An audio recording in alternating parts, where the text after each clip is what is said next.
Мынандай чөйлөр көбөйүп кетти бизде. Ушуну атыңыздар. Мен жакшы мына баламды кармап отуруп алдырып коеюн дедим мына чөбөргө. Интернет желесиндеги соц тармактарга тараган видеодо Апкан айылынын тургуну чөбөрүнүн кол салуусунан 5 жаштагы баласын аран куткарып калганын айтып жатат. Бирок жапайы жырткыч өлгүчө айылдагы 5 адамды жана 2 ит, 1 уйду тиштеген. Бул тууралуу Баткен райондук ветеринардык башкармалыгынан билдиришти. Эми ал окуя боюнча түндө 1 чамасында болгон экен.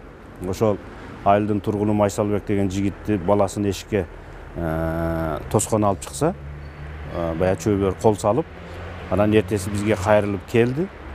Анан кайрылып келгенде эле мен айттым, биринчи медициналык жардамыңарды алгыла, обработка жасасын, анан силерге тийиштүү вакциналарды берсе, анан калган иштерди улантабыз. Анан материалын лабораторияга тапшырдык чөбөрүнүн. Окуя болгондон кийин өлтүрүлгөн чөбөрү Баткен зоналдык ветеринардык лабораториясына жеткирилип, ал жерде атайын адистер текшерүүдөн өткөрүшүп, кутурма оорусун аныкташкан. Жана аны менен кошо 2 ит, 1 уй атайын жайда зыянсыздандырылып, жок кылынган. Вет врачы Жумаев Жеңишбек алып келди. Бизге материалды чөбөрүнүн башына алып келди. Biz аны Сапарбал Коштоо баракчасы менен кабыл алдык.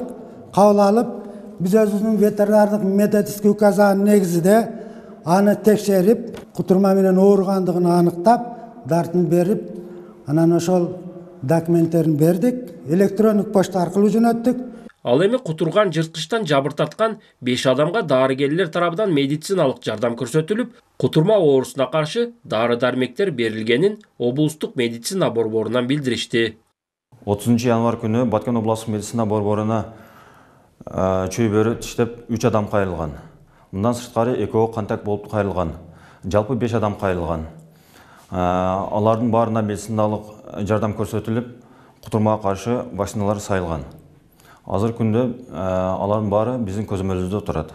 Белгилеп кетсек, өткөн жылда Баткен зоналдык ветеринардык лабораториясында жапайы жана үй жаныбарларынан 5 кутурма оорусу аныкталса, быйылкы жылда биринчи учур катталды. Андыктан ветеринардык кызматкерлер жапайы жана үй жаныбарлары агрессивдүү болуп, кол салган учурда сөзсүз түрдө кечиктирбей, атайын адистерге билдирүү керектигин айтышат. Улан Маккамбаев, Адыл Орозалиев, ЛТР, Баткен облусу.